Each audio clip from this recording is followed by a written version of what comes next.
façon, si c'est ça, c'est même pas la peine de faire de la politique. Hein. Alors à ce moment-là, allez regarder Koh-Lanta. De façon assez sérieuse. J'ai vu, là, depuis quelque temps, on a l'impression qu'il y a des petites manœuvres de déstabilisation où on nous reproche de ne pas... voilà, de dire, mais finalement, vous parlez beaucoup, vous n'agissez pas. Ça, j'ai vu ça. J'ai vu, par exemple, le dossier que j'avais publié sur Gaza. Il y a des gens qui ont dit, oui, mais monsieur, vous parlez beaucoup, vous n'agissez pas. Mais qu'est-ce que je peux faire?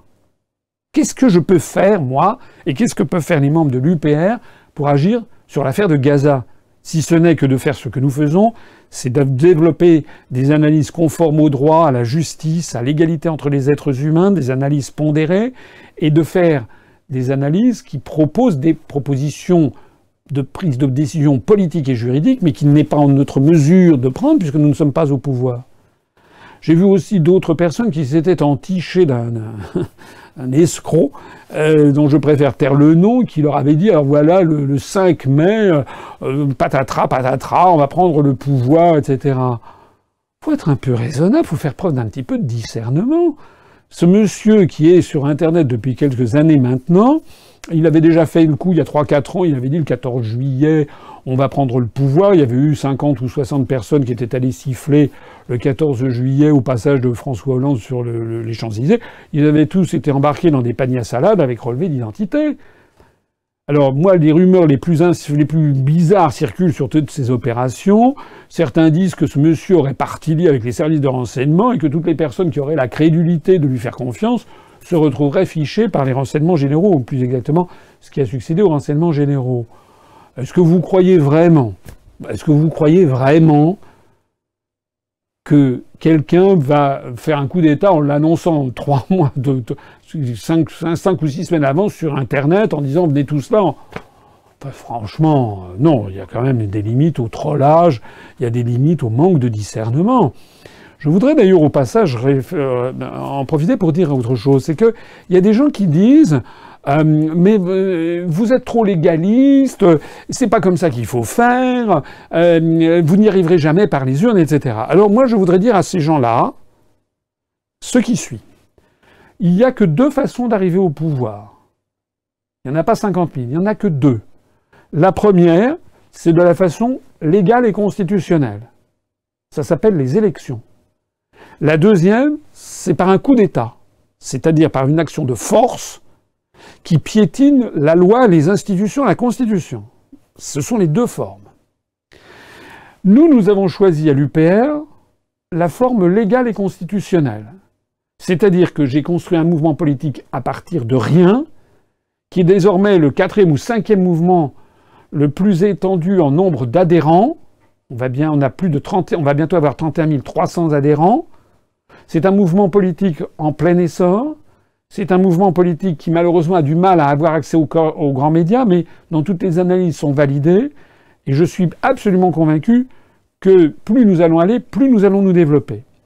C'est en fait un succès. Mais c'est vrai que c'est long, que ça prend du temps, qu'il faut être opiniâtre. Il faut faire preuve de ténacité, d'opiniâtreté. Faut pas se laisser abattre, faut pas baisser les bras, tel un enfant capricieux qui n'a pas son jouet dans les 3 minutes au moment où il réclame à sa maman, parce que ça prend du temps. Et bien l'autre façon, c'est de faire un coup d'État. Ça n'est pas notre façon.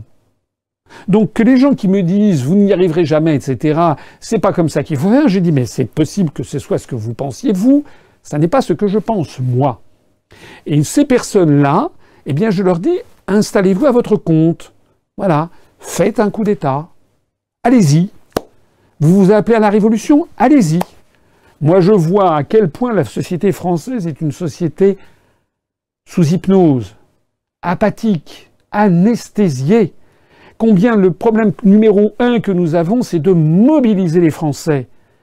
Énormément de gens maintenant me connaissent, beaucoup de gens que je rencontre dans la rue me disent c'est vous qui avez raison, mais vous n'arriverez à rien. Mais pourquoi baisser les bras? Il faut au contraire se dire, vous allez y arriver, nous allons tous y arriver, il faut donc se battre dans un cadre légal et constitutionnel. Ceux qui disent qu'il faut faire un coup d'État, en fait, ils disent ça, mais ils restent derrière leur ordinateur et ils ne font rien.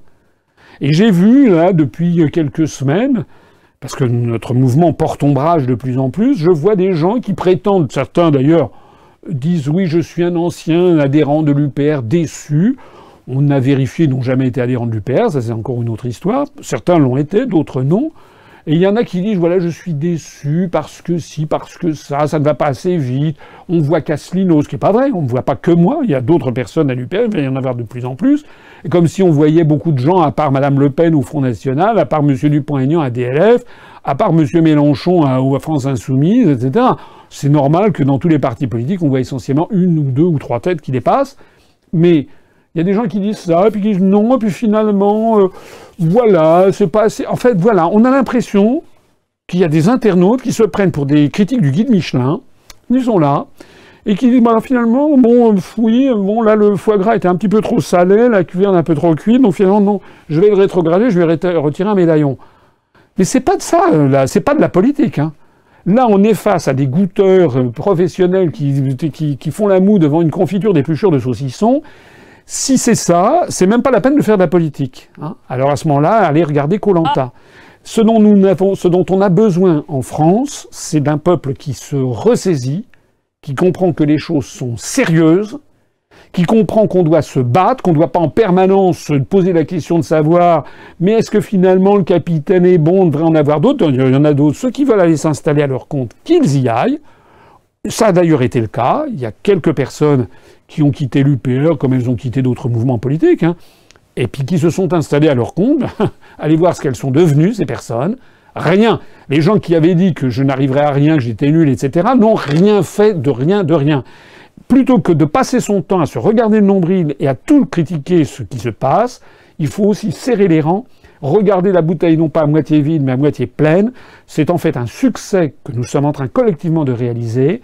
Je vois de plus en plus de gens qui viennent me dire, même des journalistes, même des chefs d'entreprise qui me disent « c'est vous qui avez raison, l'euro va exploser, etc. » J'ai vu, c'est une hirondelle qui peut-être annonce un petit printemps médiatique, mais lorsque j'ai été interviewé récemment par Éric Brunet sur RMC, la tonalité des journalistes n'avait plus rien à voir avec ce que c'était il y a un an. Parce que la vérité s'impose, parce que la réalité finit par faire évoluer les esprits, même les esprits les plus fermés. Et je peux prendre ici l'engagement que vous allez voir dans les mois, les semestres, les années qui viennent, de plus en plus de gens se dire que, en définitive, c'est l'UPR et Asselineau qui avaient raison.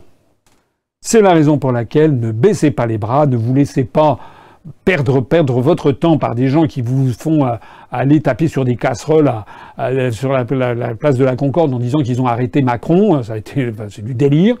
Arrêtez ce genre de choses, faites preuve de discernement, serrons-nous les coudes, le succès va être au bout du chemin. Vive la République et vive la France.